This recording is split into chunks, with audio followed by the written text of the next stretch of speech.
అందరికీ నమస్కారం. తన్వి చెప్పే కథలకు స్వాగతం. ఈరోజే మొదటిసారిగా మా ఛానల్ చూస్తున్నట్లయితే ప్లీజ్ లైక్ చేయండి, షేర్ చేయండి, సబ్స్క్రైబ్ చేసి మమ్మల్ని సపోర్ట్ చేయండి.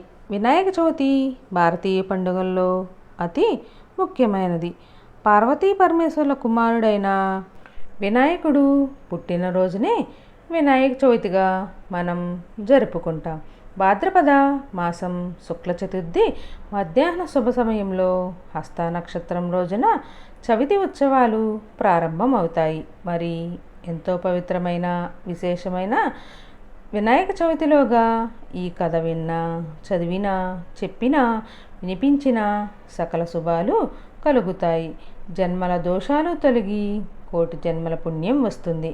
మరి ఆ కథ ఏంటో ఇప్పుడు ఈ వీడియోలో తెలుసుకుందాం. విఘ్నాలు తొలగించే దేవుడు వినాయకుడు. ఏ పూజలో అయినా, వ్రతంలో అయినా, గృహప్రవేశంలో అయినా, ఎటువంటి శుభకార్యంలో అయినా సరే ముందుగా వినాయకుడిని పూజించాలి.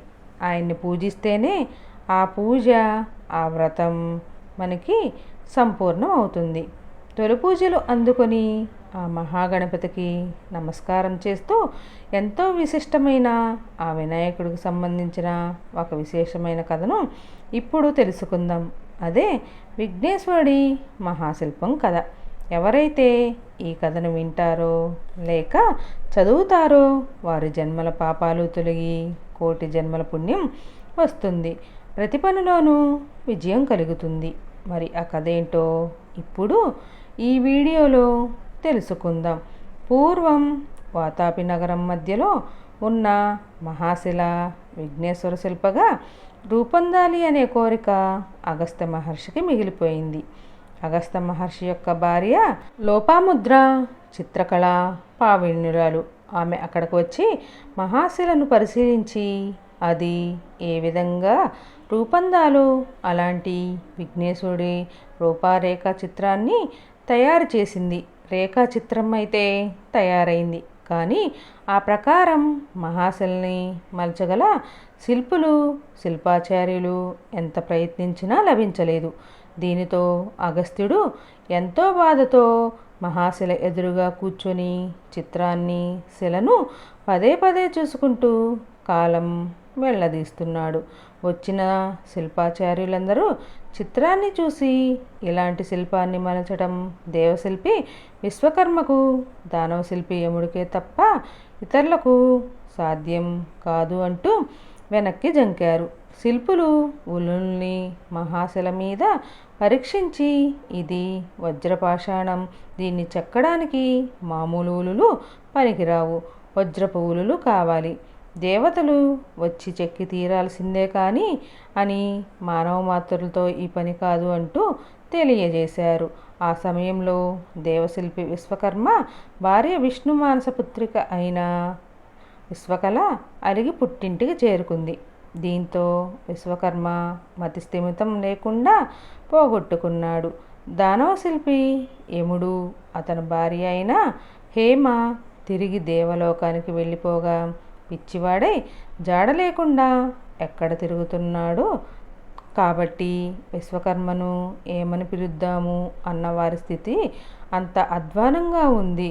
కాబట్టి అగస్త్యుడికి మహాశిలను విఘ్నేశ్వర విగ్రహంగా రూపొందించడం సమస్యగా నిలిచిపోయింది.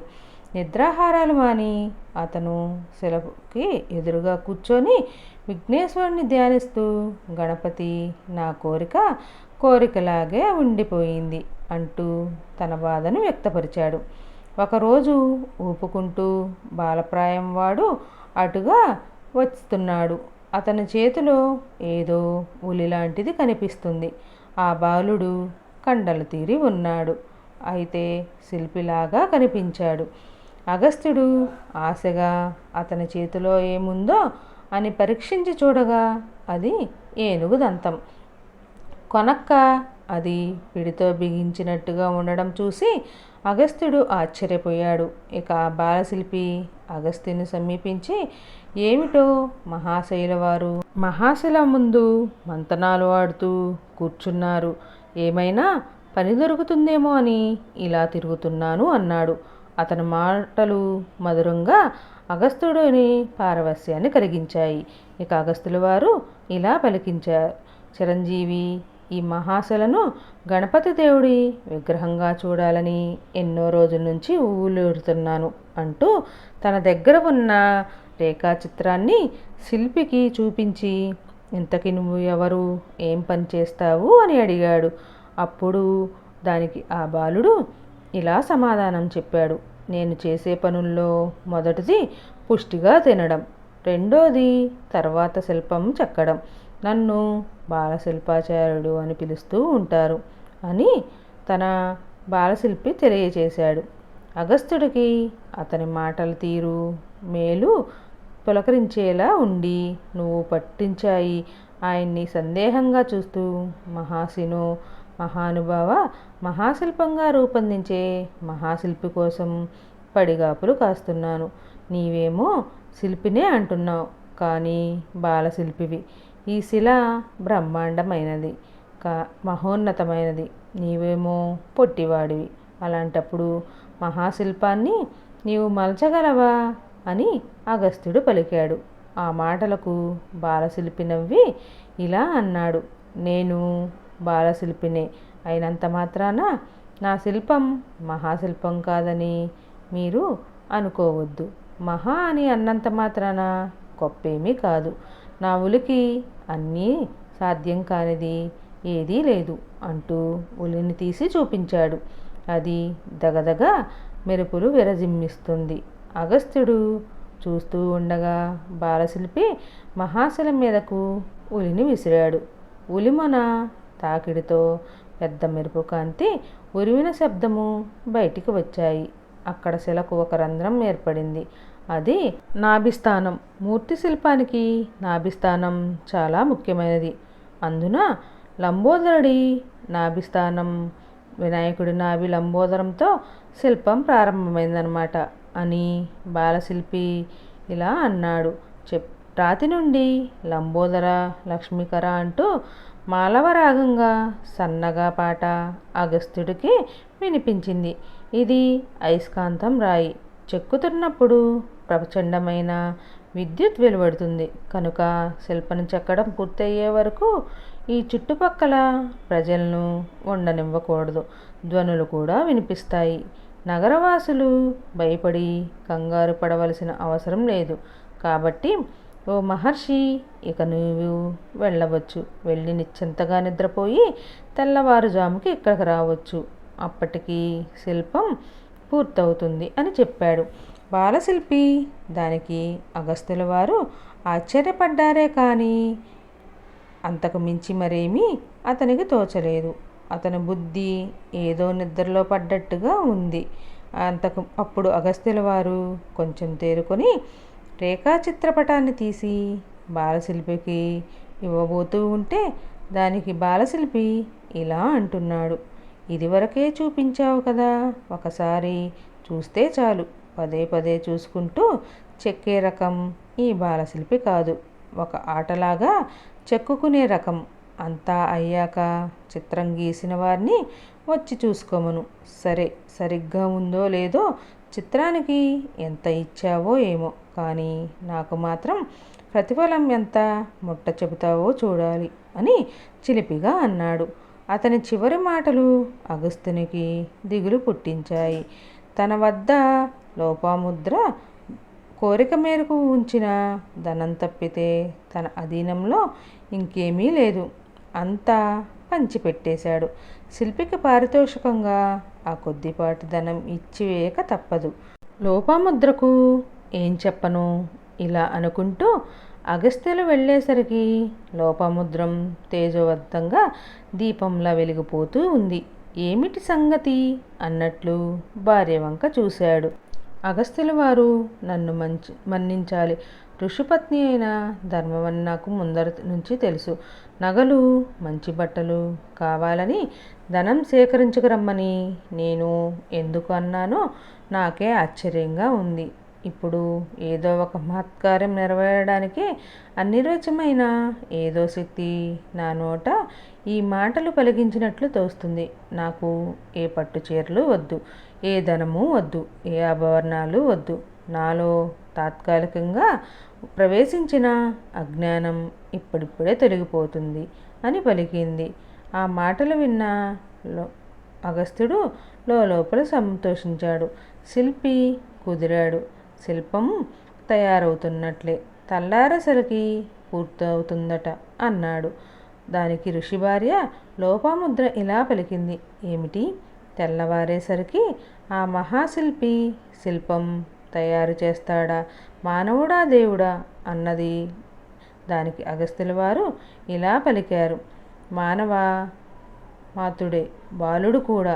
ప్రతిఫలం ఎలా ఇవ్వాలో, ఎంత ఇవ్వాలో ఏమీ తోచకుండా ఉంది అన్నాడు. దానికి లోపముద్ర ఇలా పలికింది. నా నిమిత్తంగా తీసి ఉంచిన ధనం ఉంది కదా, అది చాలదా అని పలికింది. దానికి అగస్త్యుల వారు ఇలా అన్నారు. తెల్లవారక ఏదో ఒక విధంగా సరిపెట్టవచ్చులే అన్నారు. అప్పుడు లోపాముద్ర ఇలా పలికింది. రేపు భాద్రపద శుద్ధ చతుర్థి, వినాయక చవితి. ఆ మహాశిర ధ్యాసలో పడి మీరు నెలలు తిథులు మర్చిపోతున్నారు అంది. దానికి అగస్త్యులు ఇలా అంటున్నారు. ఏమిటి, రేపు వినాయక చవితి, విఘ్నేశ్వర శిల్పం తయారవడం చిత్రంగా ఉందే అంటూ అగస్త్యుల వారు ఆశ్చర్యపడుతూ ఉంటే లోపాముద్ర ఇలా అంటుంది. ఆ శిల్పి బాలుడు కాదు, మానవపుత్రుడు కూడా కాదు అంది భార్య. మాటల్లో ఏదో అద్భుత సత్యం ఉంది అనిపించింది అగస్త్యుల వారికి. చాలా రాత్రి గడిచింది. నిద్ర పట్టలేదు. ఉత్సాహంతో పెరిగింది. ఏం జరుగుతుందో చూడాలని అగస్త్యుల వారు బయలుదేరారు. అగస్త్యుల వారు మహాశిల దగ్గరకు చేరేసరికి అక్కడ కనిపించిన దృశ్యాన్ని చూసి ఆశ్చర్యపోయారు. ఆ మహాశిల చతికి పడిపోయారు. కొన్ని వందల ములులు శిల్పాన్ని వాటంతటవే చెక్కుతున్నాయి. ఇలా రంగురంగుల విద్యుత్ కాంతులు మిరుమిట్లు గొనుపుతున్నాయి. కనకమని శబ్దం, నోరుమంటూ శబ్దం వెలువడుతుంది. ఉలులన్నీ ఏనుగుదంతం కొన మొక్కల్లాగా, వజ్రాల్లాగా మెరిసిపోతున్నాయి. అది స్వప్నమో నిజమో తెలియక విభ్రాంతిలో మైకం అగస్త్యుల వారు అలాగే సొమ్మసిలి నిద్రలోకి జారుకున్నారు. అలా నిద్రపోయిన ఋషి కళ్ళు తెరిచేసరికి ఎదురుగా తట్టి లేపుతున్న బాలశిల్పి కనిపించాడు. తూర్పు తెల్లవారుతున్నది. బాలశిల్పి ఇలా అంటున్నాడు. ఏమిటి మహర్షి, ఇక్కడ ఇలా నిద్రపోతూ ఉన్నావు? యోగ విద్యాపారంగతుడైన నీవు ఈ కలల నిద్ర ఏమిటి? శిల్పం పూర్తయింది. చిత్రం గీసిన వారిని వచ్చి చూసుకోమని చిత్రం ఇచ్చిందా, సరిగ్గా శిల్పం రూపం పొందిందో లేదో అని బాలశిల్పి ఉండగా పల్లె నిండా కుడుములు, జలము, పూలు పట్టుకుని లోపాముద్ర అక్కడికి చేరింది. అగస్త్యుల వారు సంభ్రమాచార్యాలతో స్ఫటికంలో మెరిసిపోతున్న విఘ్నేశ్వర మహాశిల్పాన్ని చూస్తూ ఉండగా బాలశిల్పి ఇలా పలికాడు. మరి నాకు ప్రతిఫలం ఏమి ఇస్తావో ఇవ్వు మరి అన్నాడు. ఇక అగస్త్యుడు మాట తడబడుతూ, మహాశిల్పి నీకు ఏమి ఇచ్చినా చాలదు, అయినా చంద్రుడికో నూరు పోగు అన్నట్టు కొద్దిపాటు ధనం తీసి ఉంచాను, తెస్తాను అన్నాడు. ఇక బాలశిల్పి ఇలా పలికాడు. సరే, ఇంతకు రేఖ చిత్ర రచన చేసినందుకు ఎంత ఇచ్చావో చెప్పు. శిల్పం చెక్కడం శ్రమ మాత్రమే, కానీ శిల్పాకృతి ఎంత మూలమైన ఆ రేఖ చిత్రానిది. చిత్రాన్ని గీయడం ఊహా సంపన్నమైన మేధస్సుతో కూడిన కళ అన్నాడు. దానికి అగస్త్యుల వారు, అయ్యా, బాలశిల్పి చిత్రాన్ని చిత్రీకరించింది మరెవరో కాదు, నా భార్య లోపాముద్ర అన్నట్లుగా ఆమె వంక చూశాడు. ఇక లోపాముద్ర ఏదో తన్మయ అవస్థలో మునిగిపోయి ఉంది. అప్పుడు బాలశిల్పి ఇలా పలికాడు. ఏమిటి మహర్షి, నేనైతే ఒక మహానగరాన్ని నిర్మించడానికి సరిపడే ధనాన్ని నీ భార్యకి ఇచ్చి ఉందును. అంత గొప్ప రేఖా చిత్రం అది. ఆ ధనమంతా ఆ అమ్మకే చెందుతుంది అన్నాడు. దానికి అగస్త్యుల వారు ఇలా పలికారు. అసలు ఈ ధనాన్ని ఆమె కోసమే తీసి ఉంచాను అన్నాడు అని నోరు జారాడు. దానికి బాలశిల్పి ఆశ్చర్యంగా ఇలా అన్నాడు. ఏమిటి, ఇంతకు ఇది స్త్రీధనం అన్నమాట. ఆ మాట చెప్పవు కనుక సరిపోయింది. నువ్వు ఇచ్చినా నేను పుచ్చుకోను. ఎంత ఘోరం జరిగి ఉండేదో నేను తీసుకుంటే అందులో చిల్లి గవ్వ కూడా నాకు అక్కర్లేదు అంటూ లోపముద్ర వంక చూసి, అమ్మా, నీ చేత్తో ఒక బెల్లం కుడుము నాకు పెట్టు. నాకు అదే చాలు. చెక్కిన దానికి బొక్కిందే కూలి అని బ్రహ్మ శిల్పుల నుదుట ఎప్పుడో రాసి పెట్టేశాడు అన్నాడు. ఆ మాటలు వినడంతో లోపాముద్ర కుడుముల పళ్ళాన్ని ఎదుట పెట్టి సాష్టాంగపడి బాలశిల్పి పాదాలు పట్టుకొని, విఘ్నేశ్వర, నీ అనుగ్రహంతో మా జన్మలు తరించాయి అంది. దాంతో బాలశిల్పి అదృశ్యమయ్యాడు. అగస్త్యుని ఆవరించిన మాయ విడిపోయింది. విఘ్నేశ్వర మహాశిల్పం ముందు ప్రణమిల్లి, విఘ్నేశ్వర, నేను ఎంతో గొప్ప యోగం బల కలవాడిని అని, తపస్శాలిని అని గర్వపడుతూ ఉండేవాడిని. నీ ముందు ఒట్టి యోగ అజ్ఞానాన్ని అయిపోయాను. ఎంతటి వాడైనా నీ మాయకు అతీతుడు కాదు అంటూ నమస్కారాలు చేస్తూ లెంపలు వేసుకుంటూ ఉంటే శిల్పంలో నుంచి వాతాపి గణపతం భజేం భజేం అనే హంసధ్వని రాగంతో మారుమోగుతూ వినిపించింది. అప్పుడు ఆ గానానికి తన్మయుడైన అగస్త్యుడు ఇలా పలికాడు. వాతాపి గణపతి, నీ అద్భుత శిల్పాన్ని నీవే మలుచుకున్నావు. ఇటువంటి మహోన్నత శిల్పం చెక్కడం ఎవరి తరము అన్నాడు. అప్పుడు విఘ్నేశ్వరుడు విగ్రహంలో నుంచి ఇలా పలికాడు. ఓ అగస్త్య మహర్షి, నా కోసమని నేను శిల్పం చెప్పుకోలేదు. నీ తృప్తి కోసం నీ కోరిక నెరవేర్చాను అంతే.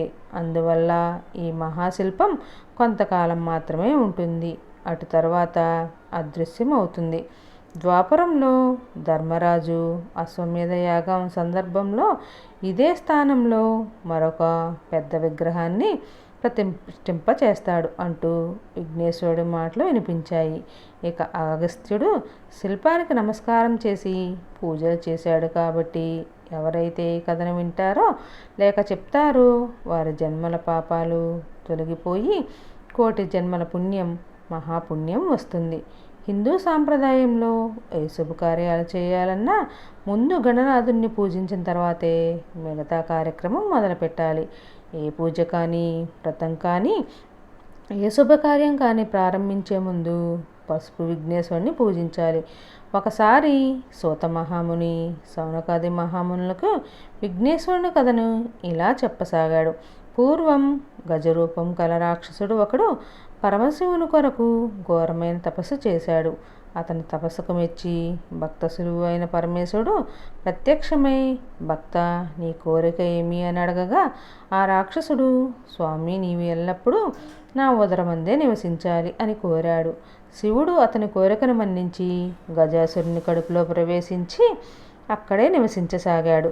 కొద్ది రోజులకి పార్వతీదేవికి ఈ విషయం తెలిసి చాలా విచారించి మహావిష్ణువుని ప్రార్థించింది. ఓ దేవదేవ, జగన్నాథ, ఇంతకుముందు కూడా మీరే నా భర్తను యుక్తితో భస్మాసురుని బారి నుండి కాపాడారు. ఇప్పుడు కూడా మీరే ఏదైనా ఉపాయంతో మహాశివుణ్ణి కాపాడవలసింది అని వేడుకుంది. శ్రీహరి ఆమెకు ధైర్యం చెప్పి పంపించి వేశాడు. శ్రీహరి గంగిరెద్ది మేళమే సరైన ఉపాయంగా తలచి నందీశ్వరుని, బ్రహ్మాది దేవతల్ని వివిధ వాయిద్యకారులుగా మార్చి గజాసురపురానికి వెళ్ళి సన్నాయి వాయిస్తూ నందిని ఆడించారు. దాన్ని తన్నాడు. అయినా గజాసుడు, మీకేం కావాలో కోరుకోండి అనగా విష్ణుమూర్తి, ఇది మహిమగల నందీశ్వరుడు, శివుణ్ణి వెతుక్కుంటూ వచ్చింది కాబట్టి నీ దగ్గర ఉన్న శివుణ్ణి ఇచ్చేయి అని అడిగాడు. వెంటనే ఆ కోరిక కోరింది ఎవరో కాదు, సాక్షాత్ మహావిష్ణువే అని గజాసురుడు గ్రహించాడు. వెంటనే తనకి ఇక మరణం తథ్యమని గ్రహించి శివునితో నా సరస్సును లోకమంతా ఆరాధించబడేటట్లుగా అనుగ్రహించి నా చర్మం నీ వస్త్రంగా ధరించమని వేడుకున్నాడు. గజాసురుడు శివుడు అభయం ఇచ్చిన తర్వాత విష్ణుమూర్తి నందికి పైగా చేయగా నంది తన కొమ్ములతో గజాసురుని చీల్చి చంపాడు. బయటకు వచ్చిన శివుడు శ్రీహరిని స్తుతించాడు. అప్పుడు విష్ణుమూర్తి ఇలా అపాత్రదానం చేస్తే, దుష్టులకు ఇలాంటి వరాలు ఇస్తే పాముకు పాలు పోసి పెంచినట్లు అవుతుంది అని చెప్పి అంతర్ధానం అయ్యాడు. కైలాసం పార్వతీదేవి శివుని రాక గురించి విని చాలా సంతోషించింది. తలస్నానం చేయడానికి నలుగు పెట్టుకుంటూ ఆ నలుగుతో ఒక బాలుడి రూపాన్ని తయారు చేసి ఆ బొమ్మకు ప్రాణం పోసి ద్వారం వద్ద కాపలాగా ఉంచి ఎవరినీ లోపలికి రానివద్దని చెప్పింది. ఆ బాలుడు సాక్షాత్తు పరమేశ్వరుని ఎదుర్కొని తల్లి ఆనతి నెరవేర్చాడు. ఆ ధిక్కారానికి కోపం వచ్చిన పరమశివుడు అతను శిరచ్ఛేదనం గావించి లోపలికి పోనివ్వకుండా అక్కడే ఆపేశాడు. పార్వతీదేవి స్నానం ముగించుకొని చక్కగా అలంకరించుకొని పతిని రాక ఎదురు చూస్తూ ఉంది. శివునికి ఎదురు వెళ్ళి ప్రియ సంభాషణ చేస్తూ ఉండగా ద్వారం దగ్గర ఉన్న బాలుడి విషయం చెప్పింది. అప్పుడు శివుడు తను చేసిన పనికి ఎంతగానో చింతించాడు. విను, వెంటనే గజాసురుని శిరస్సును తీసుకువచ్చి ఆ బాలుడికి అతికించి తిరిగి బతికించాడు.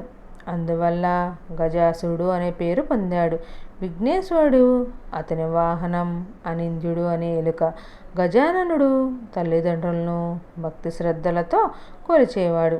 కొన్నాళ్లకు పార్వతీ పరమేశ్వరులకి కుమారస్వామి పుట్టాడు. అతని వాహనం నెమలి. అతను మహాబలశాలి.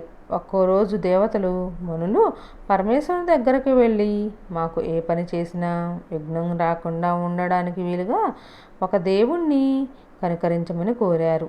ఆ పదవికి గజాననుడు, కుమారస్వామి ఇద్దరూ పోటీ పడ్డారు. ఆ సమస్య నుండి గజాననుడు, మీలో ఎవరైతే ముల్లోకాలలోని అన్ని పుణ్యనదుల్లో స్నానం చేసి ఎవరైతే ముందు వస్తారో వాళ్లే ఈ పదవికి అర్హులు అన్నాడు. దానికి అంగీకరించిన కుమారస్వామి వెంటనే తన నెమలి వాహనం ఎక్కి వెళ్ళిపోయాడు. గజాననుడు మాత్రం చిన్నబోయిన ముఖంతో, తండ్రి, నా బలబలాలు తెలిసి మీరు ఎలాంటి షరతు విధించడం సబబేనా? నేను మీ పాదసేవకుడిని కదా, నా మీద దయతలిచి ఏదో నా తరుణోపాయం చెప్పండి అని కోరాడు. అంతట శివుడు దయతో ఈ మంత్రం చెప్పాడు. సకృన్నారాయణే ముక్తో పుమాన్. శివుడు కల్పసత్తత్రయం గంగాది సర్వే తీర్థేషు స్నానే భవతిపుత్రక కుమార. ఇది నారాయణ మంత్రం. ఇది ఒకసారి జపిస్తే 300 కల్పాలు పుణ్యనదుల్లో స్నానం చేసినట్లు అవుతుంది. షరతు విధించి తండ్రే, తరుణోపాయం చూపించింది తండ్రే. కాబట్టి ఇంకా తన గెలవగలనో లేదో, కుమారస్వామి తిరుగుతూ ఉంటే నేను ఇక్కడే ఉండి ఎలా గెలుస్తాను అని సందేహించకుండా ఆ మంత్రం మీద భక్తి శ్రద్ధలతో జపిస్తూ 3 సార్లు తల్లిదండ్రులకు ప్రదక్షిణ చేసి కైలాసంలోనే ఉండిపోయాడు. గజాననుడు అక్కడ కుమారస్వామికి 3,50,00,000 నదుల్లో ఏ నదికి వెళ్ళినా అప్పటికే గజాననుడు ఆ నదిలో స్నానం చేస్తూ ఎదురుగా వస్తున్నట్లు కనిపించేవాడు. అన్ని నదులు తిరిగి కైలాసానికి వచ్చేసరికి అన్నగారి తండ్రి పక్కనే ఉన్నాడు. తన అహంకారానికి కుమారస్వామి ఎంతో చింతించి, తండ్రి, అన్నగారి మహిమ తెలియక ఏదో అన్నాను, నన్ను క్షమించి అన్నకు ఆధిపత్యం ఇవ్వండి అన్నాడు. కుమారస్వామి ఈ విధంగా భాద్రపద శుద్ధ చవితి రోజు గజాననుడు విఘ్నేశ్వరుడు అయ్యాడు. ఆ రోజు అన్ని దేశాల్లోని భక్తులందరూ విఘ్నేశ్వరుడికి అనేక రకాలైన పిండి వంటలు, కుడుములు, టెంకాయలు, పాలు, తేనె, అరటిపండ్లు, పానకం, వడపప్పు సమర్పిస్తారు. ఒకసారి విఘ్నేశ్వరుడు ఈ భాద్రపద చవితి రోజు తనకు సమర్పించిన నైవేద్యాలు తిని తన వాహనం ఎక్కి తాను తిన్న ఆహార పదార్థాలు చాలా ఎక్కువ అవ్వడం వల్ల ముక్తాయాసంతో చీకటి పడటంతో కైలాసం చేరుకున్నాడు. ఎప్పట్లాగే తల్లిదండ్రులకు వంగి నమస్కారం చేయకపోతే తన వల్ల కాలేదు. చేతులు అసలు నేల కాలితేనా, పొట్ట వంగితేనా, ఆ విధంగా విఘ్నేశ్వరుడు అవస్థపడుతూ ఉంటే శివుని సరస్సుపైతే ఉన్న చంద్రుడు పకపక నవ్వాడు. చంద్రుని చూసిన సోకి వినాయకుడు పొట్ట పగిలి కుడుములన్నీ దొల్లుకుంటూ బయటకు వచ్చాయి. పార్వతీదేవి దుఃఖిస్తూ ఇంద్రుని ఈ విధంగా శపించింది. ఓరి పాపాత్ముడా, నీ చూపు తలిగి నా కొడుకు మరణించాడు. అందుకని నిన్ను చూసిన వాళ్ళు పాపాత్ముడై నీలాపనిందలో పడతారు. ఆ సమయంలోనే సప్తఋషులు యజ్ఞం చేస్తూ తమ భార్యలతో కీలక అగ్నులతో చేస్తున్నారు. అగ్నిదేవుడు ఆ ఋషిపత్తులను చూసి మోహించాడు, కానీ ఋషుల శాపాలకు భయపడ్డాడు. అతని కోరిక గ్రహించిన అగ్నిదేవుని భార్య అయిన స్వాహాదేవి ఒక్క రూపం తప్ప మిగతా అందరి రూపం ధరించి అతనికి ప్రియం కలిగించింది. ఋషులు అది చూసి తమ భార్యలేనని తలిచి వాళ్ళని వదిలేశారు. దీనికి కారణం వారు చంద్రుణ్ణి చూడడమే. దేవతల మునులు వెళ్ళి శ్రీ మహావిష్ణువుని మెచ్చుకోగా ఆయన ఇలా సర్వజ్ఞుడు కాబట్టి అసలు విషయం తెలుసుకొని ఋషులకు వివరించి వాళ్ళ కోపం పోగొట్టాడు. కైలాసానికి వచ్చి విఘ్నేశ్వరుని పొట్టను పాముతో కుట్టించి తత్వాన్ని ప్రసాదించాడు. శ్రీ మహావిష్ణువు అప్పుడు దేవతలు మొదలైన వారంతా, ఓ పార్వతి, నీవిచ్చిన శాపం వల్ల లోకానికే ముప్పు, నీ శాపాన్ని ఉపహరించు అన్నారు. పార్వతి కూడా తన కుమారుని ముద్దాడి, ఏ రోజైతే చంద్రుడు నా కుమారుని చూశాడో ఆ రోజు చంద్రుడిని చూడకూడదు అని ఉపశమనాన్ని కలిగించింది. ఆ రోజు భాద్రపద శుక్ల చతుర్థి రోజు. ఈరోజు చంద్రుని చూడకుండా అందరూ జాగ్రత్త పడాలి అని అన్నారు. ఈ విధంగా కొన్నాళ్ళు జరిగింది. ద్వాపర యుగంలో ద్వారకలో ఉన్న కృష్ణుడి దగ్గరకు నారదుడు వచ్చి ఆ కబురు ఈ కబురు చెప్పి చంద్రుడి మీద శాపం విషయం కూడా చెప్పాడు. ఆ శాపం పొందిన వినాయక చవితి ఈరోజే కాబట్టి నేను తొందరగా వెళ్ళాలి అనేసి స్వర్గానికి వెళ్ళిపోయాడు. నారదుడు కృష్ణుడు కూడా ప్రజలందరికీ చంద్రుణ్ణి చూడవద్దని చాటింపు వేయించాడు. అతనికి పాలంటే ప్రీతి కదా, తనే స్వయంగా పాలు పితుకుదామని ఆకాశం కేసి చూడకుండా ఆవు దగ్గరకు వెళ్ళి పాలు పితుకుతూ ఉంటే పాలలో చంద్రబింబం కనిపించింది. హతవిధి, నేనేమి నీలాప నిందలు పడాలో కదా అనుకున్నాడు. శ్రీకృష్ణుడు కొన్నాళ్లకు సత్రాజిత్తు శ్రీకృష్ణుడి దగ్గరకు వచ్చాడు. అతని దగ్గర శమంతకమణి ఉంది. అది సూర్యవరం వల్ల పొందాడు అతను. శ్రీకృష్ణుడు అది చూసి ముచ్చటపడి తనకి ఇమ్మని అడిగాడు. అది రోజుకి 8 బారువులు బంగారాన్ని ఇస్తుంది. అలాంటిది ఏ మూర్ఖుడు కూడా వదుకోలేడు అన్నాడు సత్రాజిత్తు. దాంతో శ్రీకృష్ణుడు ఊరుకున్నాడు. ఒకరోజు సత్రాజిత్తు తమ్ముడు ప్రసేనుడు ఆ మణిని కంఠంలో ధరించి వేటాడడానికి అడవికి వెళ్ళాడు. అక్కడ ఒక సింహం ఆ మణిని చూసి మాంసం అనుకొని అతన్ని చంపి మణిని తీసుకొని పోతూ ఉండగా జాంబవంతుడు అనే ఒక బల్లోకం సింహాన్ని చంపి మణిని తన తీసుకుపోయి తన కూతురికి ఆట వస్తువుగా ఇచ్చాడు. ఇదంతా తెలియని సత్రాజిత్ ఇంకేముంది, మణిని ఇవ్వలేదని కోపంతో శ్రీకృష్ణుడే నా తమ్ముడిని చంపి మణిని తీసుకున్నాడని చాటింపు వేశాడు. శ్రీకృష్ణుడు తను భయపడినట్లుగానే నీలాపనిందలు రానే వచ్చాయి. దాన్ని ఎలాగైనా రూపుమాపాలి అని సంకల్పం చేసి సపరివారంగా అడవిలోకి వెళ్ళి వెతకడం మొదలుపెట్టాడు. శ్రీకృష్ణుడు అక్కడ ప్రసన్నుడి శవం, సింహం అడుగుజాడలు, గుహవైపుకు బల్లోకం అడుగుజాడలు కనిపించాయి. కృష్ణుడికి ఆ దారి వెంట పోయి గుహలోకి వెళ్ళి ఉయ్యాలకు కట్టి ఉన్న మణిని తీసుకొని వస్తూ ఉంటే ఎవరో వింత మనిషి వచ్చాడని జాంబవతి కేకలు వేసింది. అది విన్న జాంబవంతుడు కోపంగా శ్రీహరి పైన యుద్ధానికి దిగాడు. వాళ్ళిద్దరి మధ్య 28 రోజులు రాత్రింబగళ్ళు హోరాహోరంగా యుద్ధం జరిగింది. రాను రాను జాంబవంతుడు క్షీణించడం మొదలుపెట్టాడు. అప్పుడు అతడు వచ్చింది ఎవరో కాదు, త్రేతాయుగంలో రావణాసుని సంహరించిన శ్రీరామచంద్రుడే అని గ్రహించాడు. వెంటనే చేతులు జోడించి, దేవాదిదేవ, ఆర్తజన రక్ష, నిన్ను త్రేతాయుగంలో భక్తజన పాలకులైన శ్రీరామచంద్రునిగా గుర్తించాను. ఆ జన్మలో నీవు నా మీద అభిమానంతో కోరుకోమంటే నేను తెలివి తక్కువగా నీతో యుద్ధం చేయాలని కోరుకున్నాను అన్నాడు. నీవు ముందు ముందు తీరుతుంది అన్నావు.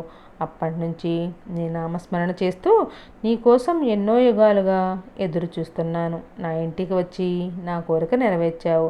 ధన్యుణ్ణి స్వామి.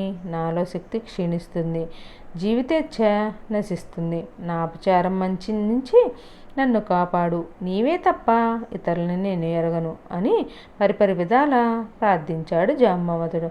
శ్రీకృష్ణుడి దయతో జాంబవంతుడి శరీరం అంతా తన చేత్తో నిమిరి జాంబవంత శమంతకమణి అపహరించాలన్న నింద నా మీదకు వచ్చింది.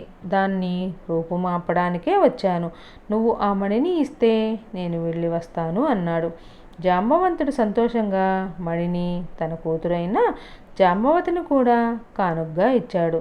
తనతో వచ్చిన తన బంధుమిత్ర సైన్యంతో శమంతకమణితో జాంబవంతితో సత్రాజిత్తు దగ్గరకు వెళ్ళి అందరి సమక్షంలో జరిగింది వివరించాడు. శ్రీకృష్ణుడు సత్రాజిత్తు పశ్చాత్తాపం పొంది లేనిపోని నిందలు వేసినందుకు క్షమాపణ కోరాడు. ఆ పాప పరిహారంగా తన కుమార్తె అయిన సత్యభామని భార్యగా స్వీకరించమని ఆ మునిని కూడా కానుగ్గా ఇచ్చాడు శ్రీకృష్ణుడు. సత్యభామను స్వీకరించి మణిని మృదువుగా తిరస్కరించాడు. ఒక శుభముహూర్తాన శ్రీకృష్ణుడు సత్యభామను జాంబవంతిని పెళ్లి చేసుకున్నాడు. దానికి వచ్చిన దేవాతి దేవతలు ఋషులు శ్రీకృష్ణుడితో, స్వామి మీరు సమర్థులు కనుక నీలాప నిందల్ని ఇలాగే తొలగించుకోగలిగారు. మా వంటి అల్పుర మాట ఏమిటి అన్నారు. శ్రీహరి వారి యందు దయతలిచి బాధపద శుద్ధ చవితి రోజు ప్రమావసాన చంద్రదర్శనమైన ఆ రోజు పొద్దున్న గణపతిని యథావిధంగా పూజించి సమంతకమణి కథను విని పూజాక్షతలు తల మీద వేసుకుంటే ఎటువంటి అపనిందలు పొందారుగాక అని దాంతో దేవతలు మునులు ఎంతో సంతోషించారు. కాబట్టి మునులారా, అప్పటినుంచి ప్రతి సంవత్సరం భాద్రపద శుద్ధ చవితి రోజు దేవతలు, మహర్షులు, మనుషులు అందరూ తమ తమ శక్తి కొద్దీ గణపతిని పూజించి తమ తమ కోరికలను నెరవేర్చుకుంటూ సుఖంగా ఉన్నారు అని సూతముని సౌనకాది మహామునులతో చెప్పారు. ఎంతో పవిత్రమైన విశేషమైన ఈ కథను వినాయక చవితిలోగా ఎవరైతే చదువుతారో లేక చెప్తారో లేక వింటారో లేక వినిపిస్తారో అలాంటి వారికి సకల పాపాలు తొలగిపోతాయి. ప్రతి పనిలోనూ విజయం కలుగుతుంది. ఆ వినాయకుడి యొక్క అనుగ్రహం తప్పకుండా మీకు ఉంటుంది. ఓం విఘ్నేశ్వరాయ నమః. ఓం గణపతియే నమః.